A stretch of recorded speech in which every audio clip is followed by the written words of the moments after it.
Justin Jefferson is officially back in the lineup, should be ready to go for the Raiders game, but which quarterback should be throwing to him, and how can the Vikings maximize him best with one of these guys? Welcome to the Locked On Vikings podcast.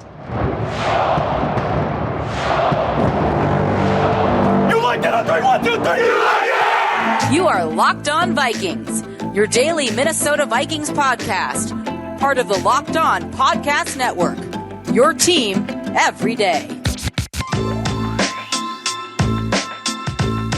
Hello, everybody. Welcome to the Locked On Vikings podcast, where we're always trying to learn something new. It's part of the Locked On Podcast Network, your team every day. As always, I am your host, Luke Braun. If you're new here, it's nice to meet you.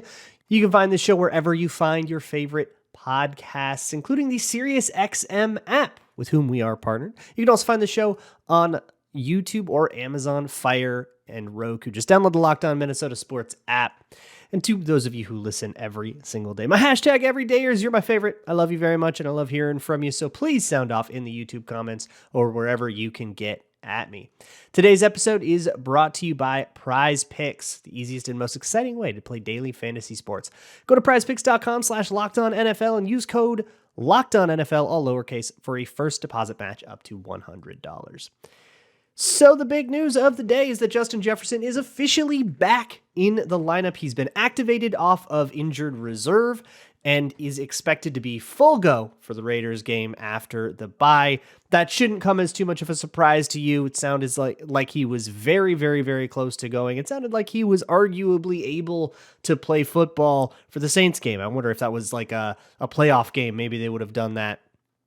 But they were very clear that they were going to be very cautious with him. And again, with hamstrings, it makes sense because hamstrings are a very easy injury to re-injure, to re-aggravate, because of the way that injured hamstrings, as they are healing, fatigue faster.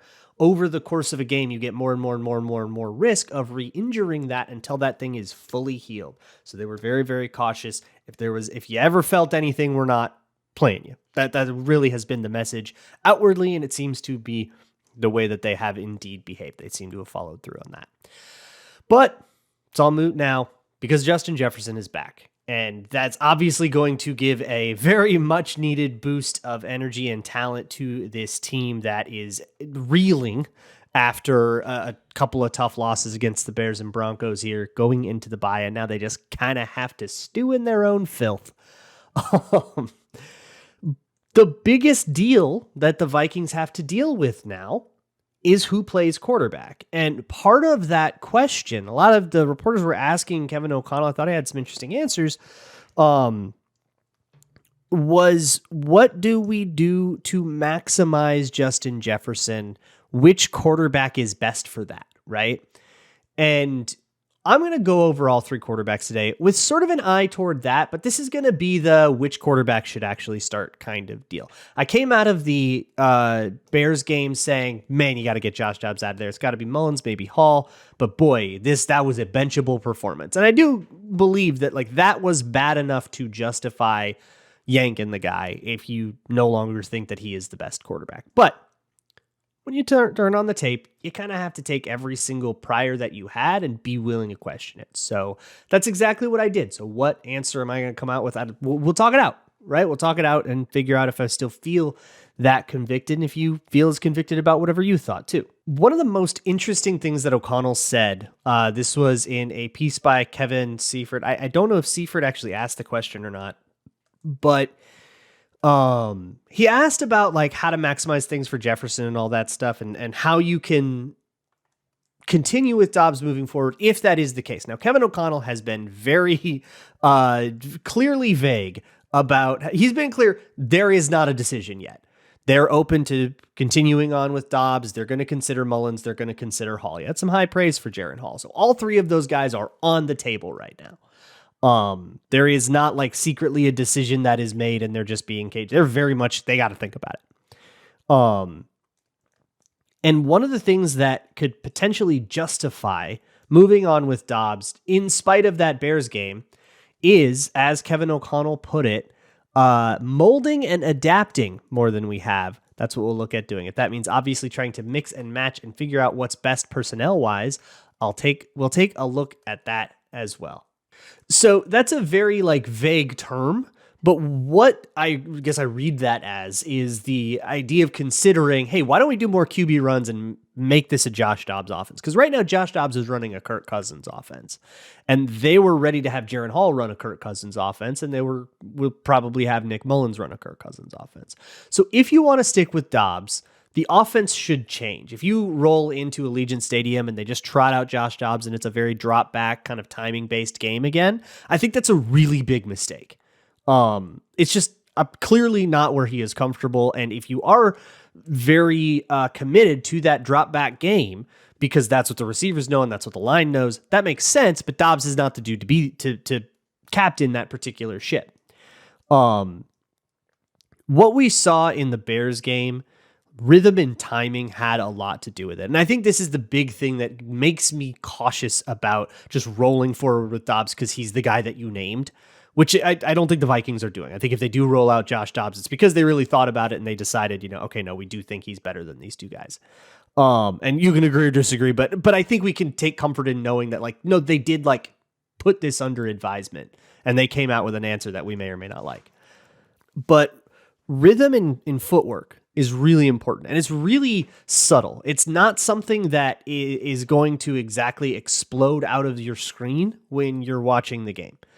But it is extraordinarily impactful. It's very important, just in a more detailed way. And it's not as dramatic as what was happening in the Falcons game. But what I mean by that is if you watch Dobbs's dropbacks, if you just watch I bet you could see if you just flick on the highlight tape on YouTube of Bears Vikings, and every time he drops back 5 steps, right? We're not talking play action. I'm not talking little 3-step quick games, but every time he drops back 5 steps, it's not the same. Sometimes it's a little bit lopier. Sometimes it's a little bit more rhythmic. Sometimes it's, 1, 2, 3, 4, 5 steps. Sometimes it's 1, 2, 3, 4, 5.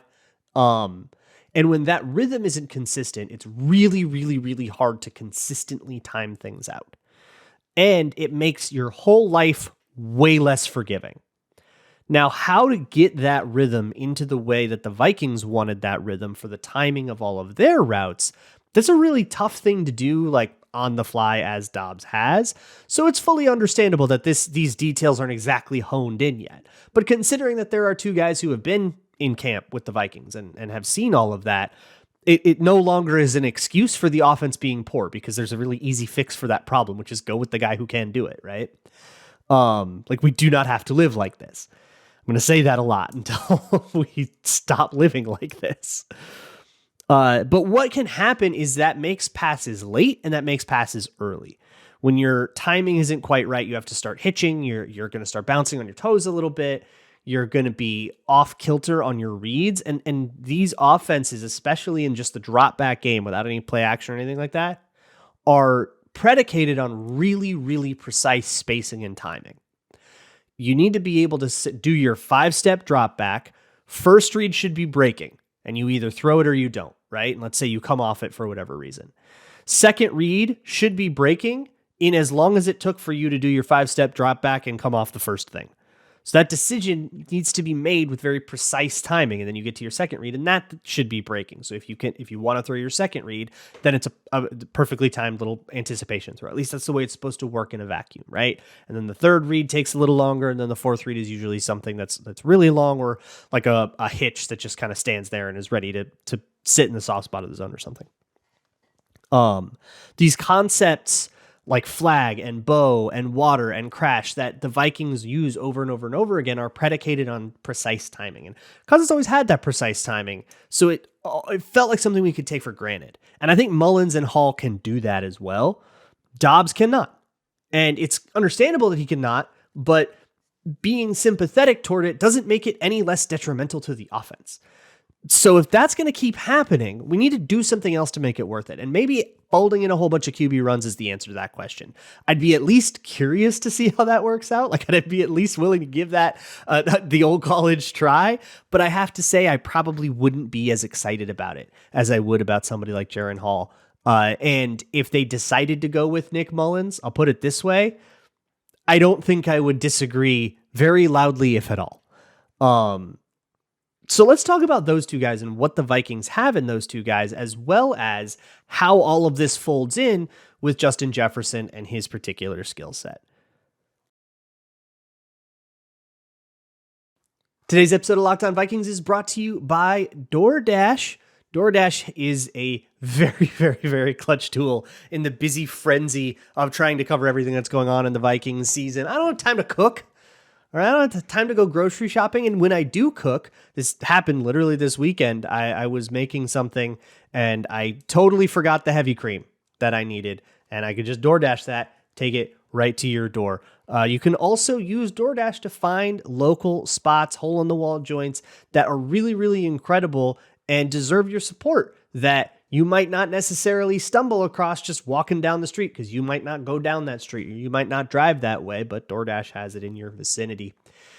If you are new to DoorDash, there is a great promo going on. You can get 50% off up to a $10 value on your first order by downloading the DoorDash app and using code LOCKED23 on your first order. That's LOCKED23 to get 50% off up to a $10 value when you spend $15 or more on your first order.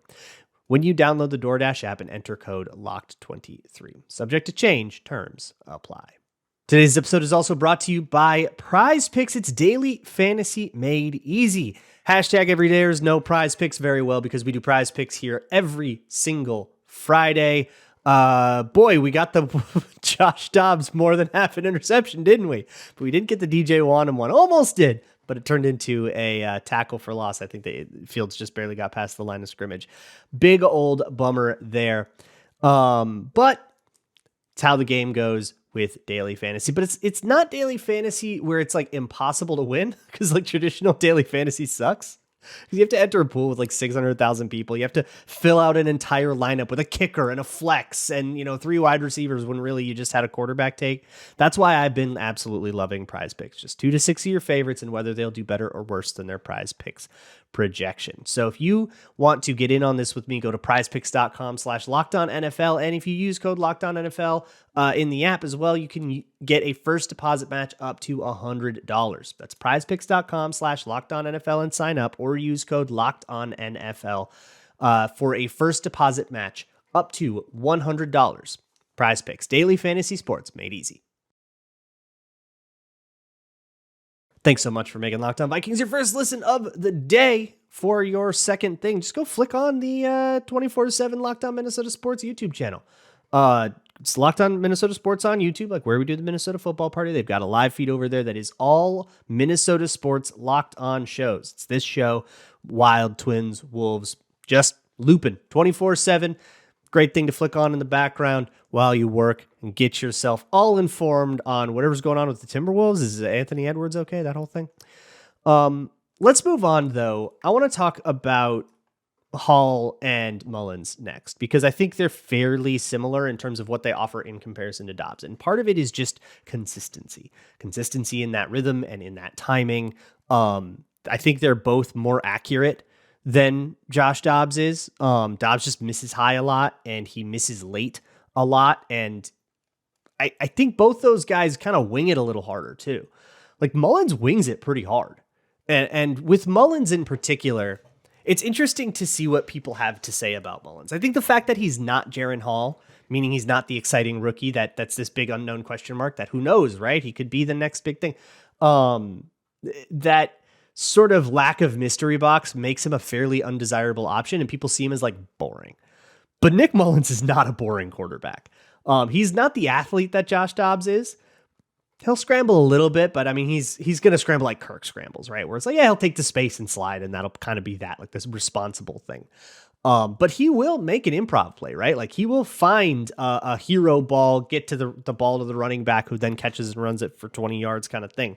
He's not going to do as much hero ball as Josh Dobbs. He doesn't break tackles like Josh Dobbs does. I mean, that's an incredible skill that Dobbs has.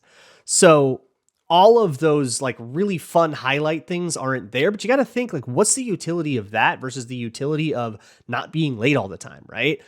If you can convert on a 2nd and 6, you don't need the 3rd and 12 hero ball play because you took a stupid sack or something like that.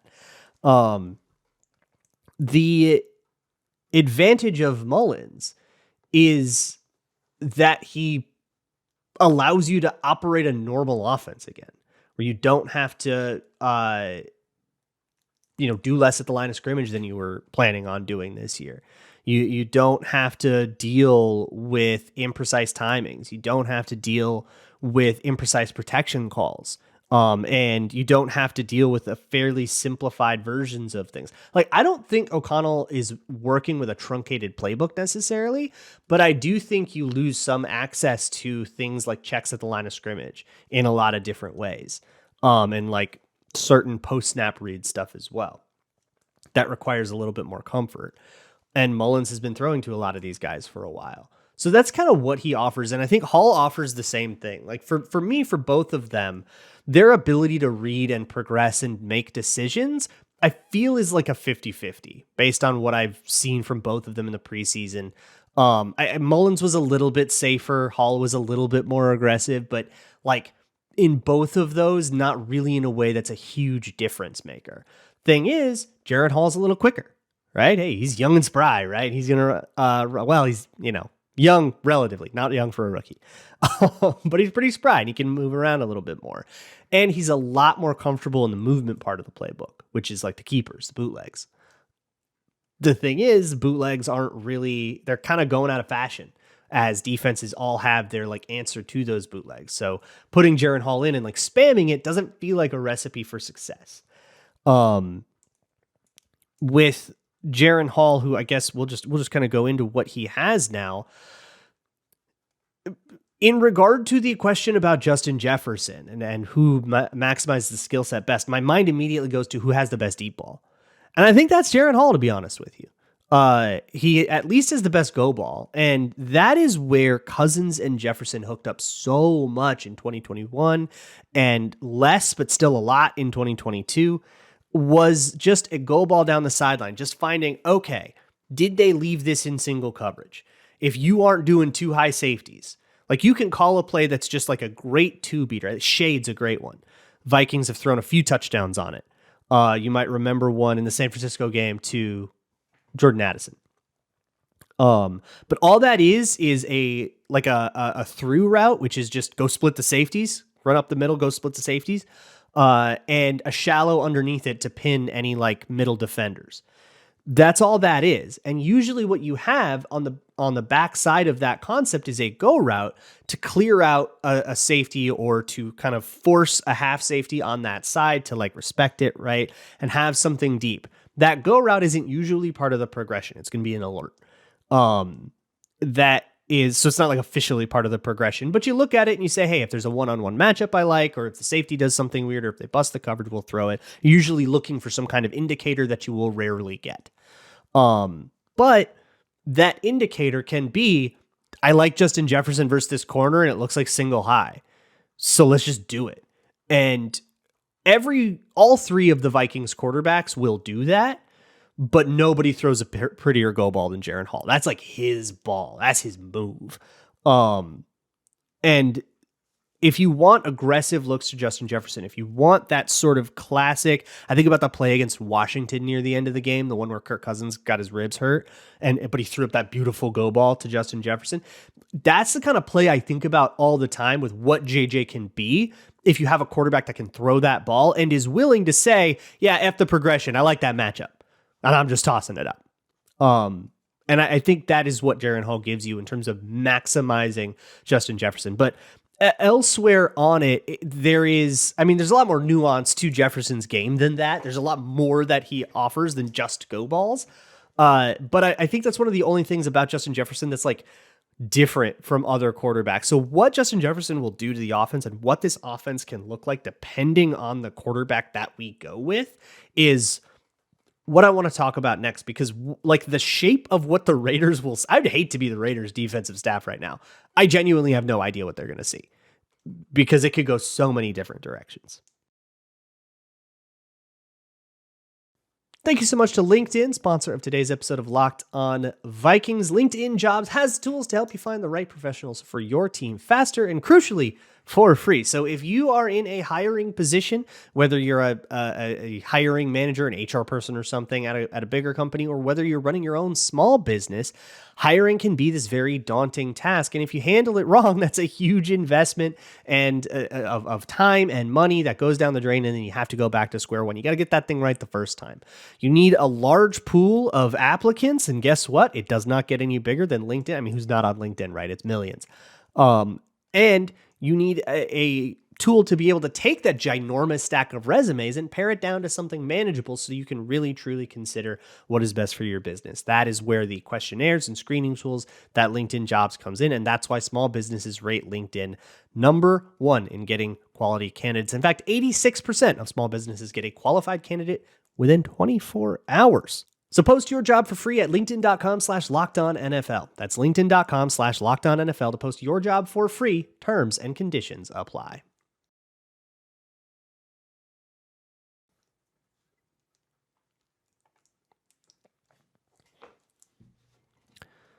So Justin Jefferson makes this offense go downfield more. That's really the kicker of what this is. And it's not necessarily because Justin Jefferson is like a deep routes only guy. Like they will have him run choice. And choice, just that little option route. Hawkinson's been the one mostly doing it now without Justin Jefferson there. But I mean, that is like the staple core concept. It's like a load-bearing column of the Kevin O'Connell offense is choice. And what's nice about choice as well is that everybody has an option. I mean, option routes have been in the NFL since, I don't know, the 400th year of humanity. Like they've always been around as choice routes. If he goes left, I go right? Like that's this very core concept of football.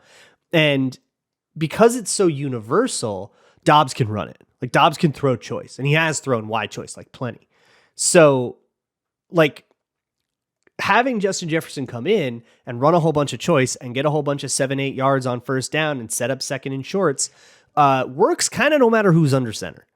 So it's kind of funny, like how do you maximize Justin Jefferson and all of these answers is kind of there's an agnosticism to it where it's like, I don't know, any one of these guys can throw choice. Like who can't throw to Justin Jefferson? He does all the things, right? If you have a quarterback that you think needs to throw short, you want to do a little bit more quick game because you have Nick Mullens in, then yeah, JJ can like take a slant and become a yards after the catch guy, or you can run mesh with him or something like that, right? But like Nick Mullens will also throw the alert go. He actually on an alert got a really big, like in the preseason he did that. He found a corner route that wasn't really part of the progression. It was an alert and he threw it. And he hit Jalen Reagor for a big completion and then threw a touchdown 2 plays later. So on a jump ball that also like wasn't really part of the progression. So like he'll be aggressive. Jaren Hall, he loves the go ball. He'll take as many of them as you want. And yeah, Josh Dobbs has done that. I mean, Josh Dobbs did that on the very first play of the game against the Bears. That one to Addison that probably was caught, but probably wouldn't have been overturned. That was not, as far as I understand, and maybe I don't know the concept right, but I do not believe that was a true part of the progression. I think that was a pre-snap read that said, I am throwing this no matter what. And he threw it into bracketed coverage. So all these guys are going to throw that ball even in a more like quick game focused offense. I think the most interesting thing here is what if they put in a whole bunch of QB runs for Josh Dobbs? If they do that, I mean, that's like, less possible reps where Justin Jefferson could get the ball. So there's a volume thing there, fantasy freaks who are going crazy right now. But I don't care about that, right? For me, what Justin Jefferson really does, the impact that he will have is that he is going to force the defense into too high coverage. That is what the Vikings got every single day of the 2022 season. Every single day they had Justin Jefferson this year. They got a ton of too high cover 2 looks. For me, that means safety out of the box. And if I can utilize QB running to get a guy back, essentially, in the same way that I talked about the Bears doing it a whole bunch and all the advantages that they get with that, which, by the way, the Vikings did a pretty bad job of containing and responding to that in pretty key moments, which had something to do with the way the final game went or the final drive went, because there was a QB run in that. If the Vikings can take those advantages and seize them for themselves by using Josh Dobbs, or I think Jaren Hall can do this too, then what it does is it discourages too high coverage. Because if you're going to take a safety out of the box, you lose a guy in the run fit, right? Or you have to have that guy now fill in from the roof, and it takes longer to get there. So it can't be part of the like initial run fit. And if you do that, and then you have to assign a guy additionally to be responsible for the QB every play because you never know when the QB is going to keep it and run around, suddenly the numbers game gets really, really, really hard. So it discourages that. You go, God, no, we got to keep that safety in because they keep doing this zone read and they're killing us with it, right? And even more specifically, it really encourages spill fits versus box fits. So what I mean by that is box fits are when edge rushers play contain basically, and they want to funnel everything back toward the inside to the meat grinder.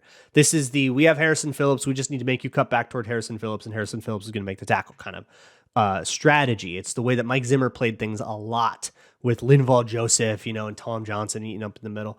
But without an extra safety in the box, it can be really difficult to do that without there just being an open gap. So you'll play spill fits a lot, which is sort of the opposite of that, where edge rushers will crash to the inside.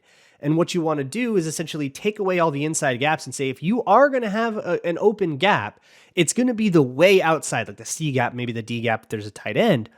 And force running backs to bounce everything out to the outside. Because guess what? It takes longer to go east-west and then north-south than it is just to go up the A-gap, right?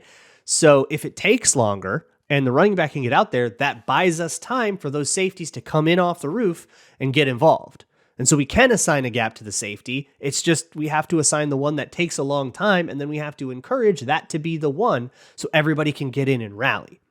So when you've encouraged that, because of this zone read stuff, you've encouraged those spill fits, which is how you have to play out of that too high, right? This is the like problem of Fangio defenses that they're dealing with a lot. So you've encouraged that. Now suddenly you have a lot of edge rushers crashing to the inside, which you can take advantage of in protections in the pass. You can take advantage of that in the run as well. And you could say, yeah, all right, we'll make this a game of Ty Chandler, can he juke a safety? And if he does, it gets really, really bad, really, really fast. We'll play that game with you. And by the way, by the time that safety does get there, if we do spill, because he's fast, we can still get 5 yards. And shoot, we can do that with Madison as well. And maybe he'll cut back and, maybe we can use that to get more edges, or we can use that to manipulate you on gap runs and stuff like that. Like, there's all kinds of ways to exploit that when you force them into a certain way. So adding QB runs in a very indirect way can make things easier for Justin Jefferson by changing the way that they rush the passer in an exploitable way so you can buy more time, so you can get that nice deep post or that deep over, that really cool thing that, that cool play Justin Jefferson makes every play. But it also just discourages that too high look. And you just have to leave them one-on-one because holy crap, they're zone running the crap out of us. And that's to say nothing of the effect it has in the actual play action game, because if the edge rushers are all crashing inside to try to spill every run to the outside and it turns into a bootleg, guess what? They didn't get to come at the quarterback because they were too busy crashing the B gap. And now that naked bootleg game can be more effective as well, and you can't commit really hard to that all the time. Having that extra dimension can absolutely unlock Justin Jefferson in indirect ways. The problem is all of that stuff is a really cool pipe dream on the whiteboard that doesn't work at all if the timing of your passing game isn't right. And so you get a bunch of incompletions and you're 2nd and 10 and 3rd and 10 all the time. All that stuff stops working. And I don't know if that's particularly worth it. So where I'm going to actually land here, I'm being a coward, I'm being too new. I'll stake my claim here. If it were me, based on what I know about the quarterbacks, which is less than the Vikings have, but if it were me, I would give the nod to Jaren Hall. That's what I want to see. That's where I feel the best chance to win is. I like the balance between improvisational chaos and actually knowing the playbook that he represents. I'm not worried about his rookiness at all. I didn't really see that in the Falcons game. I didn't really see that when he came in the Packers game either. I thought he executed things properly, and I thought he protected the football well. I thought he played good, safe and sound football, and I thought he did well and looked very comfortable in the offense. I like that he still has that athleticism. And look, I don't think any of these options are without bozo turnovers. So I'm kind of at peace with the bozo turnovers because I don't have a choice. So that's why I would go with Jaren Hall. I think if they went with Nick Mullens because he's just a little bit more experienced and he's probably a little bit more consistent than Jaren Hall and probably has been over practice, I'm sympathetic to that. And if they go with Josh Dobbs, I really hope that they've changed the offense. And then I can say, all right, you've got a plan. It's not the direction I would take, but at least I see the vision and let's see how this plays out. I can make my peace with that. But if they just roll out Dobbs and then have him do a whole bunch of like drop back 4 verts crap again, then I think that they've lost their creativity. And I've got more questions about O'Connell. That's where I'm at. Let me know where you're at if you're watching this on YouTube, what you think the Vikings should do at the quarterback position and how to best maximize Justin Jefferson in his return. There's a lot more film stuff that I want to do. And since we're on the bye, we can be a little bit slower about this. I don't have to cram everything. Like we didn't talk about the defense at all, and I do want to do that. So stay tuned. This is going to be a fun week. We get to slow down and actually enjoy a little bit of analysis. But that is something that tomorrow Luke is going to handle. I'm going to go to sleep now. See you guys tomorrow. And as always, Skol.